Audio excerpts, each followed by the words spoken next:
Si tu pouvais choisir un haltère au hasard, de quel type tu voudrais qu'il soit? Garde ta réponse en tête. Après la vidéo, mets-moi en commentaire ce que tu voulais au début, après en avoir appris un peu plus. Allez, c'est parti. Activation.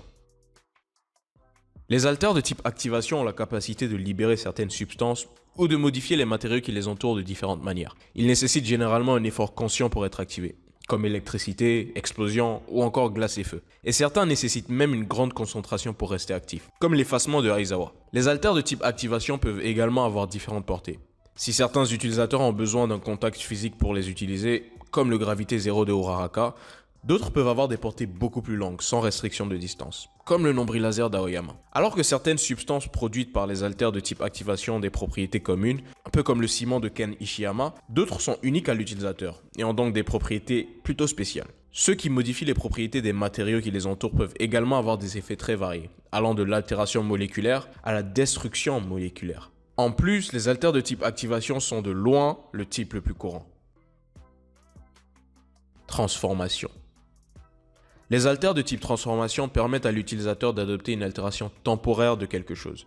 Les haltères de ce type permettent à l'utilisateur de transformer temporairement son corps de diverses manières, parfois en améliorant des caractéristiques existantes, comme avec l'haltère du durcissement, ou même de gigantisme. Un haltère de transformation peut aussi ajouter de nouvelles caractéristiques au corps, un peu comme avec Fumikage et son Dark Shadow. Les haltères de transformation n'affectent généralement que leur utilisateur, les seules exceptions connues étant l'haltère de récupération et celui de boucherie. Autre chose sur ce type d'haltère, il nécessite généralement une proximité avec l'utilisateur pour être pleinement utilisé en combat, car il n'affecte que le corps de l'utilisateur. Les haltères de type transformation sont également le seul type d'haltère connu qui peut conférer à l'utilisateur des attributs qu'il ne possède pas normalement par défaut. Il nécessite généralement un effort conscient de la part de l'utilisateur pour être activé, bien que la plupart des utilisateurs puissent être entraînés à les déclencher par réflexe, en fonction des conditions requises pour leur activation. Malgré que les haltères de type transformation soient souvent assez puissants, leur plus grande faiblesse est que leurs effets sont souvent temporaires, et qu'un effort excessif entraîne généralement des répercussions négatives sur le corps. De plus, il semble être le type d'haltère le moins fréquent. Mutation.